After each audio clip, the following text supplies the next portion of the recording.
महायुतीचे उमेदवार शिवाजीराव अढळराव पाटलांची उमेदवारी अर्ज दाखल करण्यापूर्वी शिरूर शहरात भव्य रॅली काढण्यात आली।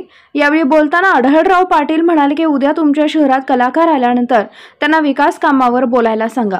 5 वर्ष काही काम केलं नाही। मी माजी खासदार असून देखील शिरूर शहरासाठी 71 कोटींची पाणी योजना तसेच लाटेआळी येथील शाळेला 4 कोटीचा निधी दिला।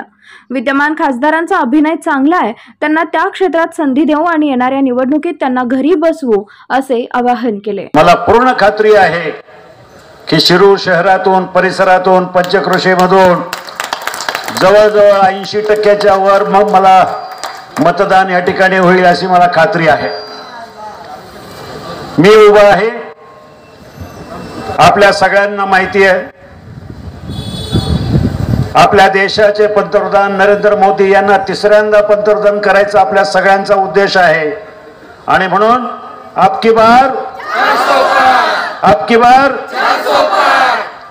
फिर एक बार मोदी सरकार, फिर एक बार मोदी सरकार, फिर एक बार मोदी सरकार। आणि जर मोदी पुन्हा एकदा पंतप्रधान होणार आहे आणि असे असेल तर आपल्या विभागाचा खासदार सुद्धा त्यांच्या विचाराचाच पाहिजे।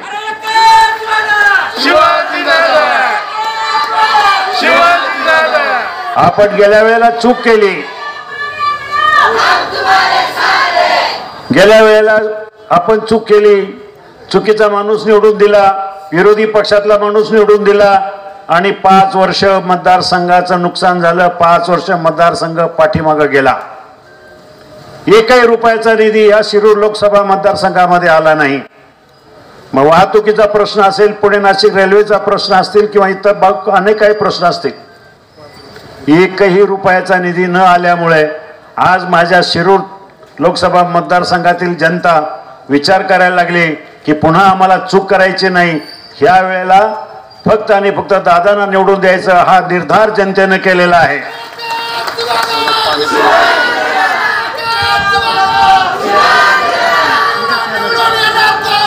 जी कामं करायची आहेत, खूप पाठीमागचा बॅकलॉग भरून काढायचा आहे आणि ते करण्यासाठी समजा पुणे नाशिक रेल्वे 25,000 कोटी, हायवेचे प्रश्न, वाहतुकीचे प्रश्न सगळ्या मतदारसंघाचे जर सोडायचे झाले तर दुसरे 25,000 कोटी, असे 50,000 कोटी रुपये जर पाहिजे असतील तर आपल्याला सत्तेतलाच खासदार निवडून देऊन केंद्रातून आपल्याला पैसे आणण्यासाठी त्याची मदत होईल।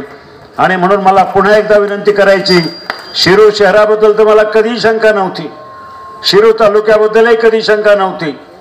गेल्या वेळेला आपण कुठेतरी चुकलो, भावनेच्या आहारी गेलो, पण ह्या वेळेला मला पूर्ण खात्री आहे शिरूर हवेली विधानसभा मतदारसंघातून सर्वात जास्त रेकॉर्ड ब्रेक मतदान होईल याची मला खात्री आहे।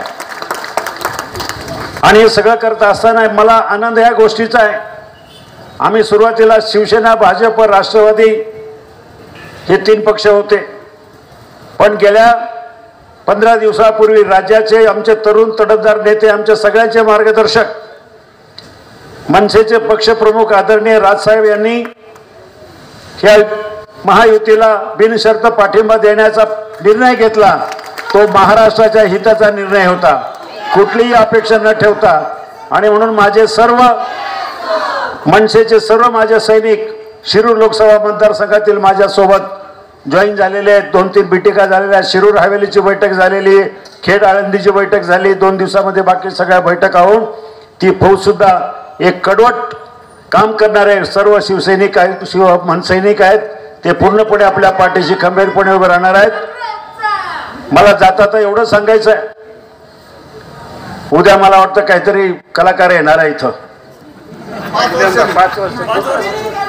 आणि तो आल्यानंतर आपण त्याला विचारावं, अढळरावांनी आमची पाण्याची योजना 74 कोटी 70 कोटी रुपयाची केली, आपण काय केलं? अढळराव ह्या शिरूर शहरामध्ये गेल्या 5 वर्षात किमान 15 ते 20 वेळा आले, आपण किती वेळा आले?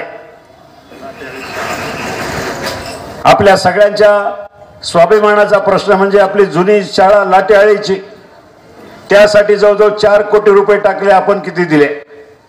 हा सगळा प्रश्न आपण ह्या विद्यमान खासदाराला विचारणं गरजेचं आहे। गेल्या 5 वर्षात काही काम केलं नाही, गेल्या 3 महिन्यामध्ये फक्त आता उभं राहायचं म्हणून शेतकरी आठवतो, म्हणून कुठंतरी स्वाभिमान आठवतो, म्हणून कुठंतरी साहेबांची निष्ठा आठवते. माझ्या दृष्टीने आमच्या शिरूर शहराला पिण्याचा पाण्याचा प्रश्न इतका महत्त्वाचा होता, आपण एकही मीटिंग एकही मिनिट त्यासाठी दिला नाही. शिरूरचे कुठले प्रश्न सोडवण्यासाठी आपल्याकडे सत्ता होती, आपण सत्तेत होता 5 वर्ष. मग असा निवडून जाणारा पोकळ खासदाराची आम्हाला उपयोग काय? हा बिनकामाचा खासदार आपल्याला घरी बसवायचा आहे. त्याची ॲक्टिंग चांगली आहे, त्याचा अभिनय चांगला आहे, त्याचं सगळं चांगलं आहे. आपण त्याला त्या क्षेत्रामध्ये काम करण्याची संधी देऊ आणि ह्या वेळेला घरी बसू. मी यापेक्षा जास्त काय बोलणार नाही. जास्त बोललो तर पुन्हा एकदा भाषण करायला इथे यायचं मला. चौकामध्ये अनेक सभा होणार आहेत. मला आपल्याला सांगायचं आहे की उद्या मला माझा उमेदवारीचा फॉर्म भरायचा आहे. उमेदवारीचा फॉर्म भरायचा उद्या सकाळी. माझ्या सर्व बांधवांना भगिनींना मला विनंती करायची, उद्या सकाळी 10 वाजता बालगंधर्वच्या नाट्यगृहाच्या पासून त्या चौकापासून आपण फॉर्म भरायला जाणार आहेत. ताज्या घडामोडी जाणून घेण्यासाठी शिवशाही न्यूज यूट्यूब चॅनलला सबस्क्राईब करा. आपण हा व्हिडिओ फेसबुकवर पाहत असाल तर फेसबुक पेज फॉलो करा आणि शिवशाही न्यूज.com या आपल्या वेबसाईटलाही भेट द्या.